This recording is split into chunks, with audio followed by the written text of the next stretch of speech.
Auxiliaries to trade. बेटा इसका एक और नाम है एड्स टू ट्रेड। सो तुम यहाँ पे बाजू में लिख सकते हो also called as aids to trade. ठीक है, सो ये कंसेप्ट क्या है, ये सारे पॉइंट्स मैं आपको डिटेल में एक्सप्लेन करने वाला हूं। और एक और खासियत, ये कितने पॉइंट्स है, 7 पॉइंट्स। मैं आपको 1 मिनट के अंदर ये सातों के सातों पॉइंट लर्न करा दूंगा। पहले मैं आपको एड्स टू ट्रेड का कंसेप्ट बताऊं, फिर सातों पॉइंट का 1 मिनट के अंदर स्टोरी बताऊंगा, और ये सातों के सातों पॉइंट 7 से 10 एग्जाम्पल के साथ एक्सप्लेन करूंगा। तो सबसे पहले शुरू कैसे करेंगे, auxiliaries to trade is also called as aids to trade. अभी एक खास बात, एक आप चार्ट जरूर से ड्रॉ करना। देखो, commerce is divided into 2 parts. कौन से 2 पार्ट्स, पहला पार्ट है ट्रेड, दूसरा पार्ट है ऑक्सिलरीज टू ट्रेड। नाउ ये क्यों कंसेप्ट आया मैं आपको बताता हूं लाइव एग्जांपल के साथ। ठीक है, यहां पे मिस्टर ए, ठीक है, दुकान में जाता है किराना शॉप में, उसको क्या चाहिए रहता है, पेन। पेन कितने की है, 10 रुपया। ये रिटेल शॉप है, स्टेशनरी शॉप है। अब मिस्टर ए बोलता है मेरे पास कैश नहीं है, मैं ऑनलाइन पे करूंगा। तो किसके थ्रू पे करेगा, फोन पे। लेकिन सपोजिटली फोन पे नहीं है, तो कैसे पे करेगा, उसको ट्रेड के मददगार, खरीदी बिक्री में मददगार प्रॉब्लम हो रहा है ना, उसके पास कैश नहीं है बट उसके पास बैंक है। सो डू यू एग्री कि वो बैंक के थ्रू पे करेगा। अच्छा, गाड़ी खरीदी तो गाड़ी का इंश्योरेंस कराना पड़ेगा। सो व्यापार करते समय, खरीदी बिक्री करते समय सिर्फ मैंने गुड्स लिया, कैश दिया, इतना नहीं है। कभी कभार बैंकिंग आता है, कभी इंश्योरेंस आता है, कस्टमर के घर तक पहुंचाना पड़ता है, ट्रांसपोर्टेशन लगता है। सो ये सारे प्रॉब्लम जो व्यापार में आते हैं, इसको दूर करने का काम ऑक्सिलरीज टू ट्रेड करता है। So what is auxiliary to trade, smooth flow from manufacturing to the customer requires help. व्यापार का खरीदी बिक्री जब होता है तो खरीदी बिक्री में कुछ मददगार चीजें हैं, banking, insurance, transport, warehousing, finance, mercantile agents, marketing, ये सारे चीजें मदद करते हैं। ये सारे मददगार जो व्यापार के हैं उसको क्या बोलेंगे, ऑक्सिलरीज टू ट्रेड। एग्जाम में चार्ट ड्रॉ कर लेना, कॉमर्स मतलब ट्रेड और ऑक्सिलरीज टू ट्रेड। कंसेप्ट समझ में आया। ये लोग जो हिंड्रेंसेस या प्रॉब्लम जो व्यापार के दरमियान आता है, प्रोडक्शन और डिस्ट्रीब्यूशन, एड्स टू ट्रेड या ऑक्सिलरीज टू ट्रेड, उसको दूर करते हैं। अब मैंने क्या आपको प्रॉमिस किया था, ये 7 पॉइंट मैं आपको 1 मिनट के अंदर लर्न करा दूंगा। पहले मैं आपको एक छोटी सी स्टोरी बताऊं, उसके बाद ये 7 पॉइंट में एक्सप्लेन करूंगा। ऐसे सोचो कि आपको ट्रांसपोर्ट के लिए हार्ले डेविडसन चाहिए। ठीक है, हार्ले डेविडसन आप खरीदने जाते हो, किसके लिए, ट्रांसपोर्टेशन। किसके पास जाते हो, डीलर के पास। डीलर बोलता है ओके, वेयरहाउस मतलब गोडाउन, गोडाउन से आपके लिए गाड़ी लेकर आता है।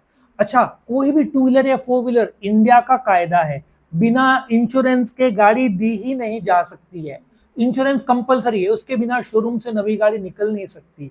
तो पहला पॉइंट क्या था, आपको ट्रांसपोर्ट के लिए क्या चाहिए, हार्ले डेविडसन। सपोजिटली 10 लाख की है, ठीक है, फैट बॉय नाम की एक गाड़ी है हार्ले डेविडसन। अब वो 8 से 10 लाख की हो गई। नाउ आप जाते हो डीलर के पास, डीलर क्या बोलता है, मैं अपने गोडाउन से लेकर आता हूं और बिना इंश्योरेंस के गाड़ी दे नहीं सकते। 10 लाख की गाड़ी है, तो आप क्या बोलते हो, मैं चेक दे रहा हूं, कितने का, 10 लाख। ठीक है, जैसे आप 10 लाख का चेक देते हो तो आप गाड़ी आपकी हो जाती है। अभी आप जैसे बाहर निकलते हो, सबसे पहले आप क्या करते हो, अपनी गाड़ी और खुद को एडवर्टाइज करते हो। कहाँ पे, इंस्टा, व्हाट्सएप, स्नैपचैट, फेसबुक, खुद का एडवर्टाइजिंग करते हो। सेल्फी तो डालेगो ना। सो पहला पॉइंट क्या था, आप जाते हो ट्रांसपोर्ट के लिए गाड़ी, बिना, फिर वो कहां से लाता है, गोडाउन। गाड़ी का इंश्योरेंस कंपलसरी है, आप कैसे पे करते हो, चेक। अभी आप खुद का क्या करते हो, एडवर्टाइजिंग। ये देख के बहुत सारे आपके फ्रेंड्स एजेंट्स के रूप में आ जाते हैं, भाई मुझे एक राइड चाहिए, मुझे एक राइड चाहिए। और पूरा का पूरा कम्युनिकेशन के तौर पर फैल जाता है कि भाई ने गाड़ी ली है। लॉजिक समझ में आया, 7 पॉइंट्स।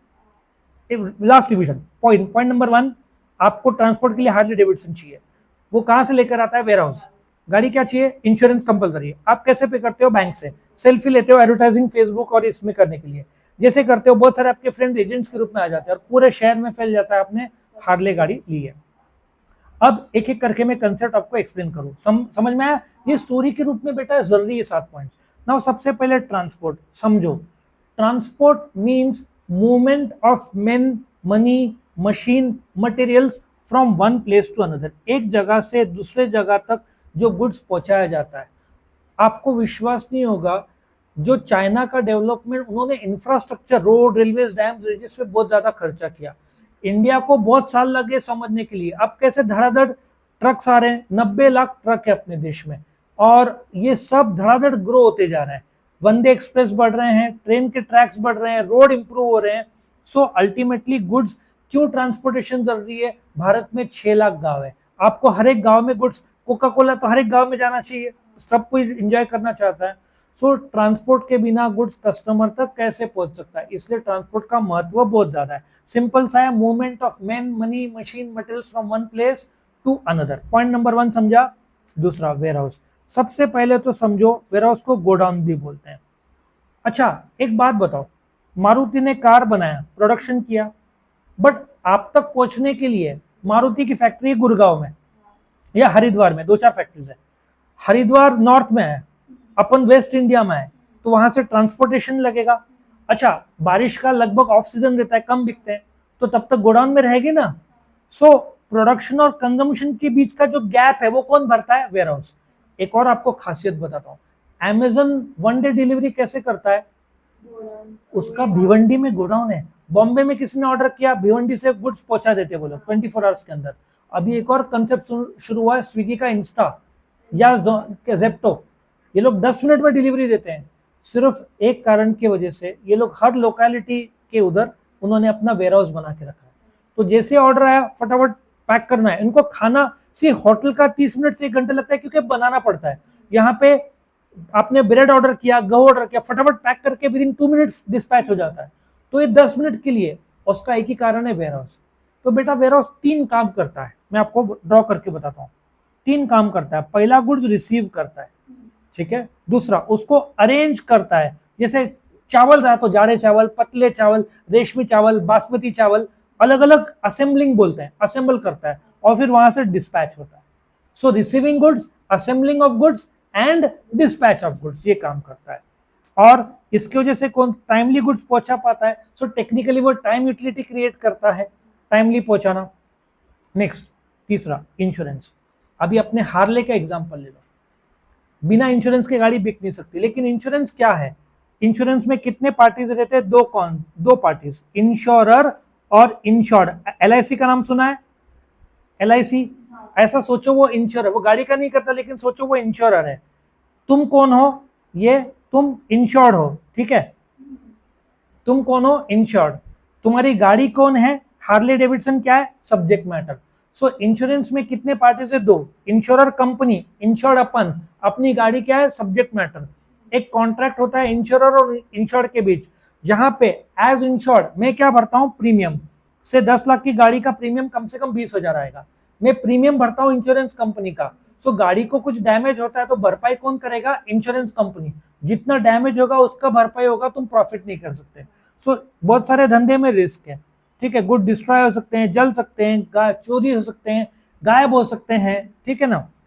सो इंश्योरेंस कंपनीज वो रिस्क उठाते हैं, उसके लिए मुझे क्या पढ़ना? मैं कौन हूं? इंश्योर्ड। इंश्योरेंस कंपनी कौन है? इंश्योरर। वो क्या करेगा? प्रोटेक्ट करेगा। उसके लिए मुझे क्या भरना पड़ेगा?